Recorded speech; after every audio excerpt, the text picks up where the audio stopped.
Oi, gente, tudo bem? Espero que vocês estejam bem. Espero que vocês estejam com saudade, porque eu tô com saudade. Como vocês viram na nossa vinhetinha, o nosso assunto de conversa hoje é o uso produtivo e crítico das estratégias argumentativas. Não lembra que é estratégia argumentativa? Eu vou dizer de novo, mas antes, dá uma olhada no nosso roteiro da live da C2 e da C3 e retoma essas informações para organizar o seu plano de estudos, tá? As estratégias argumentativas são as informações que a gente utiliza para organizar a nossa produção textual no Enem. Então, a gente está falando do repertório, dos fatos históricos, das referências a obras literárias, filosóficas, as referências às citações de áreas do conhecimento da biologia e das outras ciências naturais, da matemática, referências a filmes, referências a livros, referências a pesquisas, a estudos, a artigos científicos e referências também a informações veiculadas pelos meios de comunicação, pelas redes sociais. Hoje a gente vai falar sobre a produtividade que existe na colocação de cada um desses conteúdos. Eu vou selecionar esse conteúdo para poder incluir na minha produção textual. Como que eu transformo esse uso produtivo? Eu vou dar uma pista, mas as minhas amigas vão falar melhor sobre isso. Ele vai ser produtivo se ele tiver uma relação com o tema que foi colocado. Aí a gente pensa nas palavras-chave, igual eu comecei esse vídeo, as palavras-chave do tema da nossa conversa de hoje. Essa informação dialoga com um dos pontos que existe no tema, que foi proposto no tema, com as palavras-chave no tema. E a parte do crítico. Eu consegui fazer essa relação temática entre o tema, entre os elementos que compõem o tema e a informação que eu selecionei. A parte crítica tem a ver com como eu relaciono essa informação, como eu aprimoro e desenvolvo essa relação na minha elaboração do comentário crítico. De que maneira essa discussão que foi favorecida pela seleção do repertório me permite construir uma argumentação que favoreça a minha proposta de intervenção. Eu falo muito, né? Eu vou me segurar aqui e vou chamar uma autoridade para falar de discurso de autoridade. Dri, tá com você agora. Olá, terceira série, como é que estão vocês na quarentena em que a gente vê o mundo pela janela? Eu tô morrendo de saudade de vocês também, assim como a Van, pelo jeito, né? E não só de vocês, como dos meus colegas, das minhas companheiras, dos demais professores e todo mundo, todos os funcionários da escola. Mas vamos, né, tentando manter a nossa rotina e a gente está trabalhando para trazer o melhor para vocês, sempre. Como a Vanessa pediu, né, eu tenho que falar um pouquinho sobre argumento de autoridade pensando na ideia de produtividade. Então, argumento de autoridade, gente, é o recurso da argumentação que eu uso quando eu desejo sustentar um determinado posicionamento. E aí, mais especificamente, esse argumento de autoridade é a citação de uma fonte confiável, ou seja, de um especialista numa área, de uma autoridade numa determinada área, como vocês usaram Bourdieu, por exemplo, ou de uma citação de uma pesquisa científica, dados estatísticos de uma pesquisa científica de uma instituição que tenha credibilidade. Isso são argumentos de autoridade. Mas, assim como a gente falou lá na live da C2 e da C3, é importante pontuar a diferença entre estratégia argumentativa e argumento. Então, o argumento de autoridade é uma das estratégias argumentativas, uma daquelas que a Vanessa citou agora há pouco para vocês. Mas o argumento são os meus comentários críticos, é a forma como eu observo o mundo, como eu relaciono a estratégia que eu escolhi, a minha tese, ao meu tópico frasal, como é que eu faço, onde está esse encadeamento dessas ideias, aonde está essa construção desse olhar singular sobre um tema. Então, por exemplo, e aí eu vou pedir que vocês olhem aqui para cima, acho que vai entrar em um fragmentozinho de um parágrafo que a gente selecionou. O que vocês observam nesse fragmento?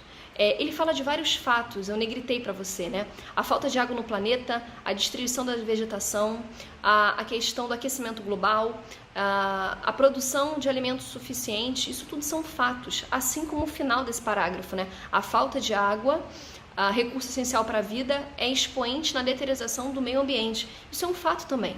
Agora, qual é o meu olhar sobre essa série de fatos? Falta essa criticidade. Outra estratégia que é utilizada aqui é o dado estatístico. 73% da água usada no mundo vai para a agricultura. Ok, é um número interessante, é um dado estatístico relevante, mas também é um fato. O que faltou? E aí a gente vai falar sobre a diferença entre produtividade e criticidade e autoria. Toda estratégia argumentativa, ela é produtiva, afinal de contas você selecionou dentre muitas outras que você tinha.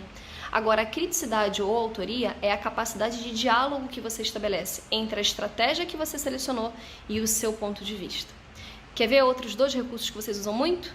Alusão histórica e citação de especialista. Mas sobre esses, eu vou passar a bola. Cat, arrasa. Olá, pessoal. Vou pegar a bola da Adriana, né? Então, eu vou falar agora da comparação, ou seja, um processo de organização do raciocínio para que a gente possa utilizar de maneira produtiva o recurso, a estratégia escolhida para construir o nosso parágrafo de argumentação.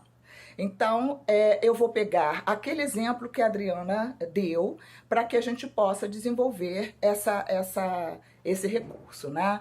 Então, antes disso, a gente não pode esquecer que a comparação pressupõe, no mínimo, 2 elementos. E esses 2 elementos têm que me dar condições de eu encontrar pontos que aproximem ou que distanciem, ou seja, convergentes ou divergentes, né? Para que a gente possa fazer uma boa comparação, a gente deve usar os conectores comparativos, né? E aí a gente tem alguns exemplos, assim como, mais do que, menos do que, tanto quanto, não se esgota aí. É possível trabalharmos com outros, mas esses são os mais comuns.